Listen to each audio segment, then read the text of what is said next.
इस वक्त की बड़ी खबर बिहार से आ रही है। एनडीए में सीट बंटवारे को लेकर जो पेच फंसा हुआ है, उस मामले में चिराग पासवान से 26 सीटों को लेकर बात अब लगभग फाइनल हो गई है। सूत्रों के हवाले से यह बड़ी खबर है। 23 विधानसभा सीट, 2 एमएलसी पद, इसको लेकर चर्चा चल रही है और 1 राज्यसभा की सीट दी जाएगी। तो यह है कुल 26 सीट वाला फॉर्मूला, जिसको लेकर अब माना यह जा रहा है कि करीब बात तय होती हुई नजर आ रही है चिराग की बीजेपी और जेडीयू के साथ। 23 विधानसभा सीटें चिराग पासवान की पार्टी को मिलेंगी। इस चुनाव में उतरने के लिए 2 एमएलसी पद मिल जाएंगे, 1 राज्यसभा की सीट मिल जाएगी। तो ये वो फॉर्मूला है जिसको लेकर चिराग से बात चल रही है। सीधे आपको लेकर चलेंगे, हमारे साथ हमारी सहयोगी निधि इस वक्त मौजूद है। निधि, ये फॉर्मूला जाहिर सी बात है बीजेपी की तरफ से दिया गया होगा चिराग पासवान को, लेकिन बड़ा सवाल ये कि क्या एलजेपी-आर जो दावा 36 से 40 सीटों का कर रही थी, इस फॉर्मूले पर राजी होगी? बिल्कुल, देखिए यही मंथन चल रहा है और यही वजह है कि बीजेपी के तमाम बड़े नेताओं को ये जिम्मेदारी दी गई है कि वो चिराग पासवान बनाए। और जो मेरी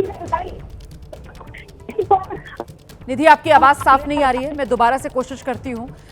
कनेक्ट करवाते हैं हम दोबारा निधि के साथ। देखिए, अभी तक जो फॉर्मूला सामने निकल कर आ रहा है वो 26 सीट का, लेकिन ये जो 26 सीट का फॉर्मूला है, इसमें आपको ब्रेकअप समझना होगा। ये 26 की 26 ऐसा नहीं है कि 243 बिहार की विधानसभा सीटें तो 26 सीटें मिलने जा रही है चिराग पासवान की पार्टी को चुनाव लड़ने के लिए। नहीं, 23 सीटें मिलेंगी चिराग पासवान की पार्टी को चुनाव मैदान में उतरने के लिए, और बाकी बची जो 3 सीटें हैं उनमें से 1 राज्यसभा की सीट चिराग पासवान की पार्टी को दी जाएगी, 2 एमएलसी वाली सीटें चिराग पासवान की पार्टी को दी जाएंगी, और इस तरीके से ये गणित बैठता है 26 सीट का। लेकिन सवाल वही कि क्या चिराग पासवान को ये फॉर्मूला मंजूर है? निधि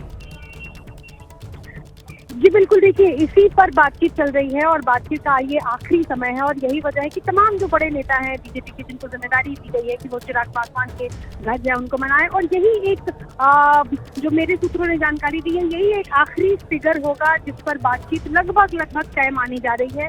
23 + 3 ये मिलाकर के 26 होता है, जिसमें 2 एमएलसी सीट और 1 राज्यसभा टिकट, जिसको लेकर के बातचीत चल रही है। और चूंकि चिराग पासवान ये शुरू से कह रहे थे कि लोकसभा में जब हमने 5 सीटों पर चुनाव लड़ा तो हमारा 100% रिजल्ट आया है और उस आधार पर हम मनमाफिक सीटें चाहते हैं, और अब जब ये नंबर है 26 सीट, इस पर लगभग तय है और संभव है कि आज से कल तक में सीट शेयरिंग का जो तस्वीर है पूरी एनडीए की बिहार में जो चुनाव लड़ने जा रही है वो फाइनल हो जाएगी। रोमाना, बहुत शुक्रिया आपका इस तमाम जानकारी के लिए निधि। तो इंतजार करना होगा कि आखिरकार क्या रुख रहता है एलजेपी-आर का, और क्या कह रहे हैं राजू तिवारी, सुनाते हैं आपको। हमारे सहयोगी शशांक उनसे बातचीत कर रहे हैं। हमारे इतना जरूर है कि हमारे नेता अब बड़े नेताओं के संपर्क में है। आपको भी मीडिया के माध्यम से भी हम देख रहे हैं, आप लोग भी जानते हैं।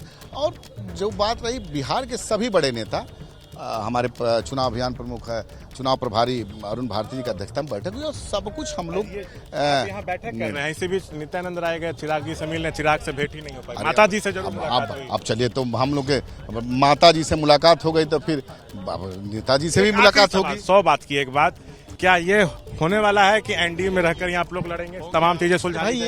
ये सब बातों के लिए हम लोग अधिकृत, हमारे नेता जो निर्णय करेंगे उस पर चलेगी पार्टी एक लाइन में। देखिए, ये है बातचीत करते हुए हमारे साथ राजू तिवारी। आपात बैठक आज हुई है पटना में।